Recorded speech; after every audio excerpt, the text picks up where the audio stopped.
some of the things that have happened to us and some of the comments that we've had. So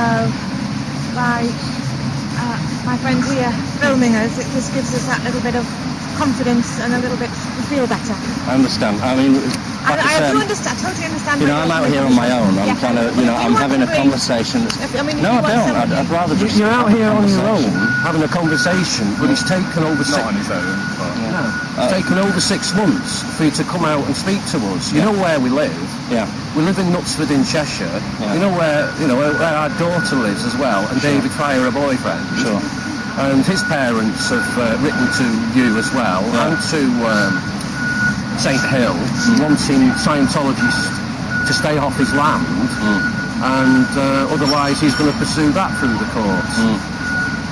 So you ignore all our requests all the time. Well, okay.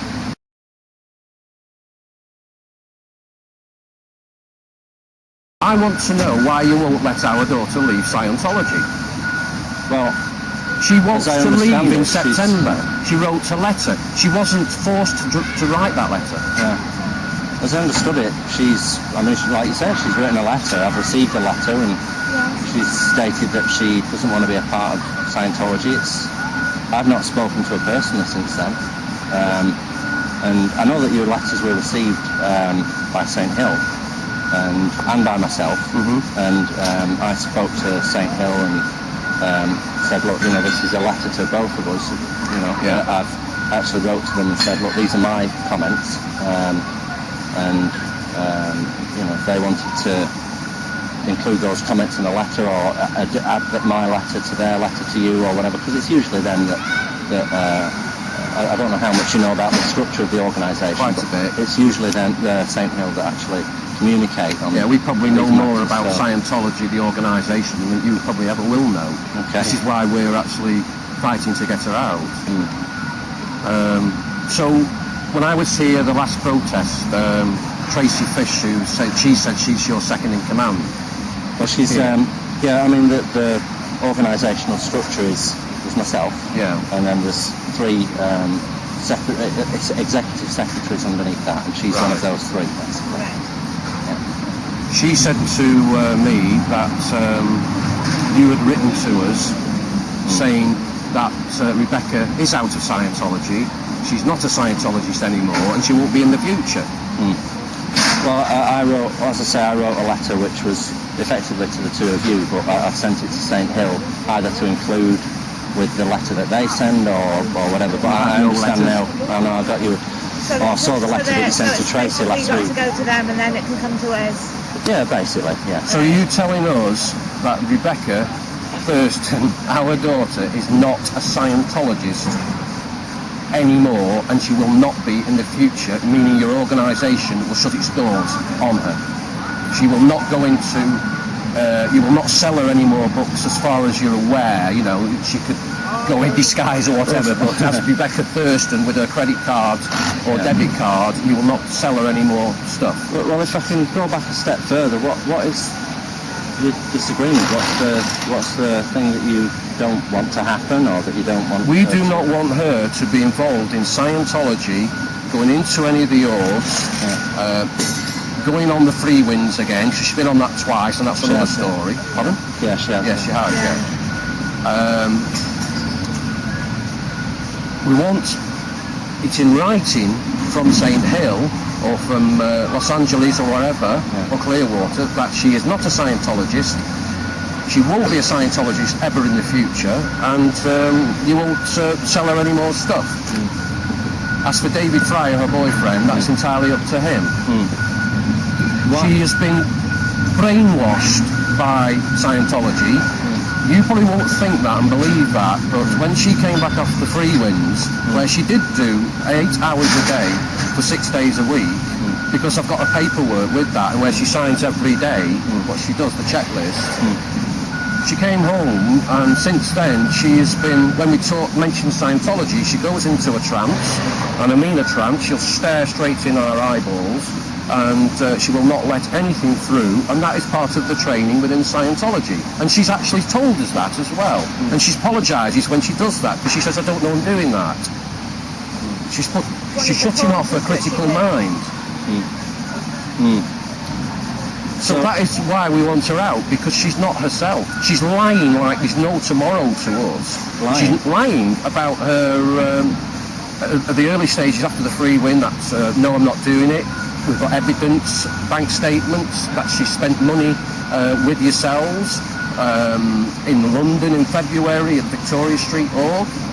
She lied that she said, no, I've not been there. Then we got it out of her. Yes, I have, and I'm very sorry for lying. Right. So that's just some typical things about her change of mind to do with Scientology. Right. So that's not good. So that daughter never lied. Yeah. Well, yeah. Lying is not good. No. It has changed her as a person. She's changed from being a good kid to a changed person. So it's just we're not. What changes have you seen? What's happened? We're lying. My daughter never ever lied to me. She was brought up not to lie, and she never needed to lie because we've always managed to compromise on anything that she wanted to do, any party she wanted to go to. We could always come to some form of arrangement, some form of compromise. But with this, so we've had that, and as I say, it's sort of as I try to talk to her, she gets into this. She's just not listening to the mindset. She was not happy because we sent a letter out, so she had a go at me. She never has a go at me, and I didn't. You mean the letter that you sent into? Yes, the first one. She was not happy about it at all, and I didn't like the look in her eyes, and I didn't like the look on her face, and that was that's something I've never seen in my daughter, and she's 22, so I wasn't happy about it. Not happy at all. So I've had. We've been told in a roundabout way that she's possibly going to disconnect from us. Yeah. So, I mean, that for me is very worrying. I only have one child, and I love her to pieces, and we have done everything we can for her. She has had the best education. And she has actually, excellent. We paid for that. Very good education. It's cost us thousands and thousands of pounds, and we don't regret any of it. And I don't want to lose Becky, and I don't want to lose David. I think a lot of David. He's a lovely lad. Yeah. And I want to have my family.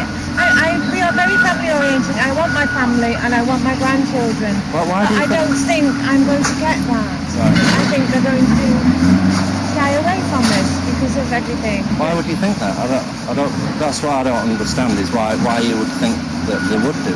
Disconnect. Yeah. Because of L. Ron Hubbard's policy letters, which I've got some in here, the original ones, with his bulletins and everything, it's all there in black and white. You probably haven't seen it yourself. I mean, you probably don't agree with fair game. Probably never heard of it. I have heard of it, yeah. Right. And they say that was abolished some years ago. But they haven't. They've abolished the word fair game, but the carrying on with it still carries on. Well, we've been fair gamed at home. How's that? We've been watched by a vehicle. We've informed the police. We've got the registration number. I've filmed him as well. So next time he comes, he's in trouble. He really is. Yeah. We've had the death threat, which Macclesfield Police have taken very seriously. A death threat, yes. From who? Well, if you watch our videos on YouTube, you'll see a lot. I believe you can't watch these things because you're not supposed to look at critical things about Scientology, and that's one of the other main reasons we want her out of it. She's only getting one side of the story, which is Scientology's side. Now, if